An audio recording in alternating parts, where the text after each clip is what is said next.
ある日突然、20年付き合ってきた中国のサプライヤーから、あなたの製品、うちの特許を侵害してますよってメールが届いたらどうする？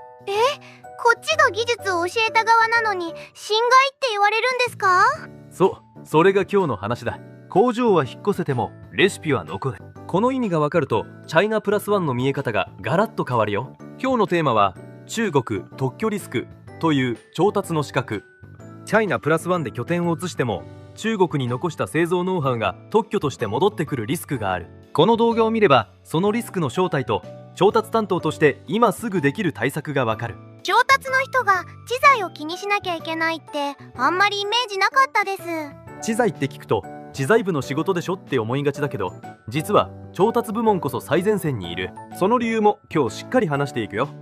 まず基礎から押さえよう。日本のメーカーが中国のサプライヤーと取引するとき、配合比率とか加工温度とか細かい製造条件を共有するよな。これはレシピみたいなものだ。秘伝のタレの作り方を教えてるのと同じ。でも NDA を結んでるから大丈夫じゃないですか？秘密保持契約で外に出すなって約束してるわけですし。普通はそう考える。でもここに大きな落とし穴がある。それは後で詳しく話すけど、先にもう一つ押さえたい。チャイナプラスワンの候補を比較するとき、普通どんな項目を見る？人件費、電気代、関税率、物流コスト、リードタイム、品質認証の有無ですかね。そうだよな。全部数字にしやすい。じゃあ中国のサプライヤーに20年かけて渡してきたレシピ、配合比率、加工温度、工程の順番、それが移転先でそのまま使えるかどうか。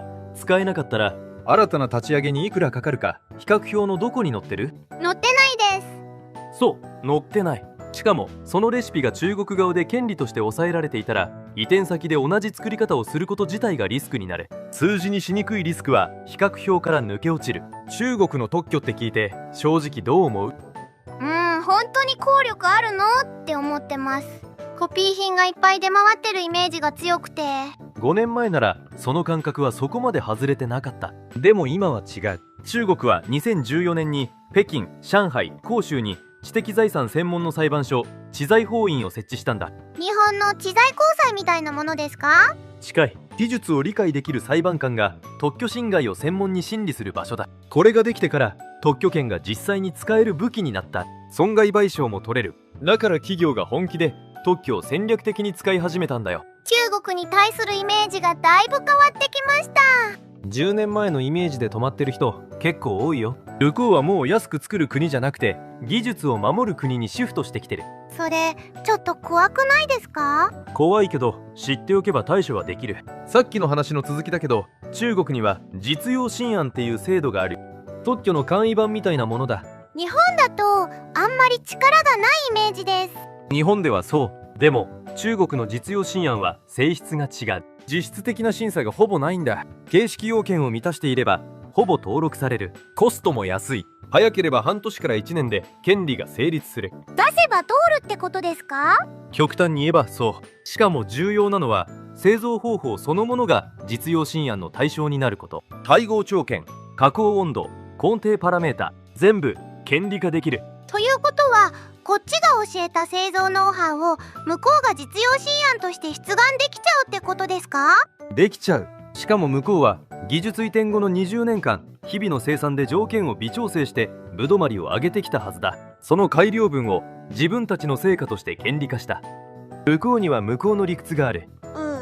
それは確かに一方的に悪いとは言い切れない。でも NDA がありますよね。秘密保持契約で製造条件の外部利用は禁止されてるはずです。ここが一番の盲点だ。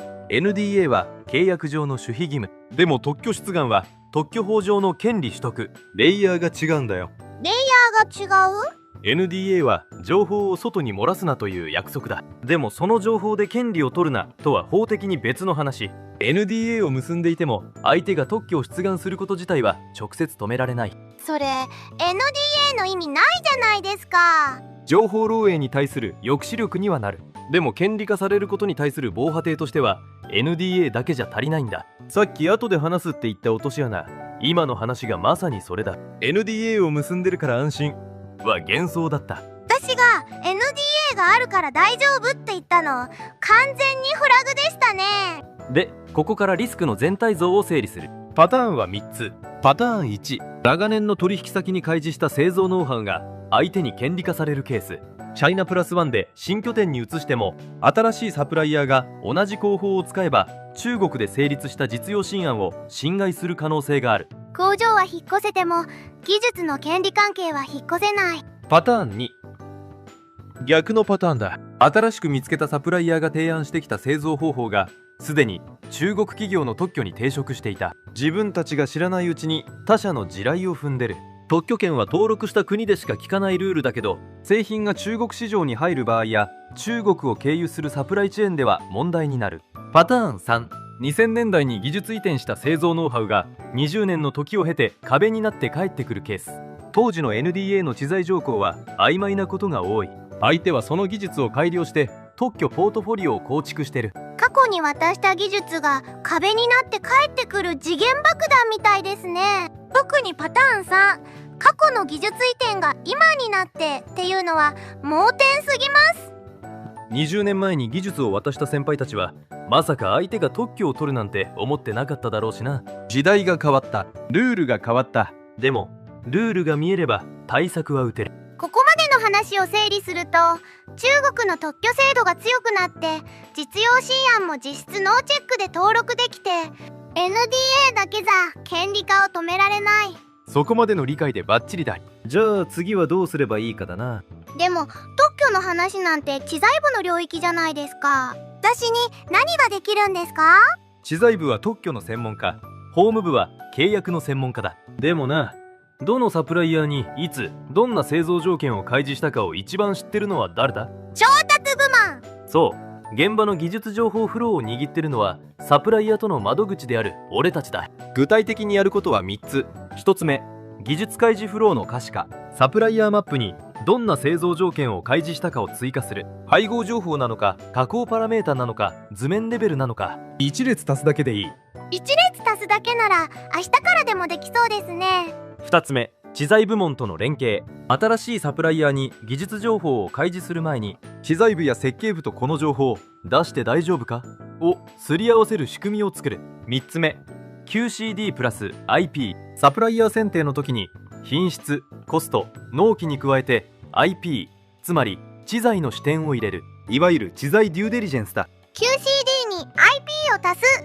言われてみれば当然なのに今まで抜けてました。じゃあ今日の話をまとめよう。ポイントは3つ。1つ目、チャイナプラスワンで工場を移しても中国に残した製造ノウハウが特許として権利化されるリスクがある。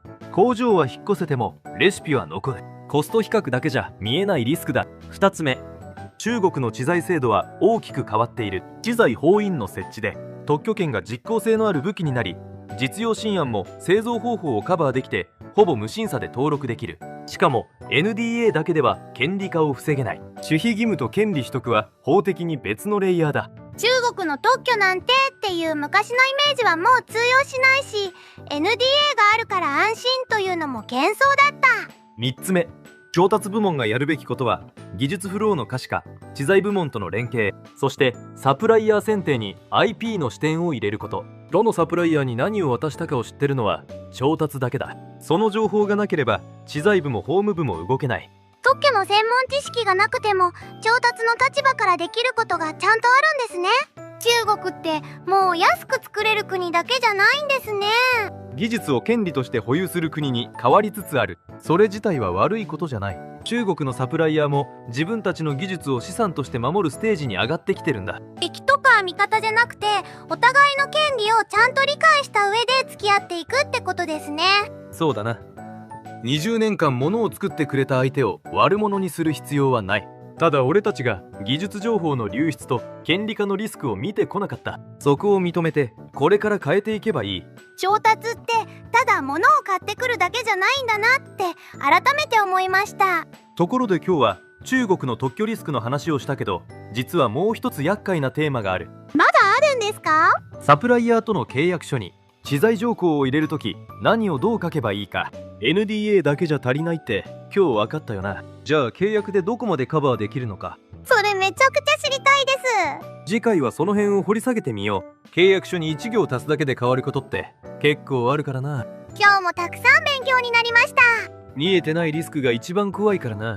今日の話がうちも確認しなきゃって思うきっかけになれば嬉しいよ。チャンネル登録と高評価お願いします。概要欄にブログ記事のリンクも貼ってあるので、もっと詳しく知りたい方はそちらもチェックしてみてください。それじゃあまた次の動画で。あり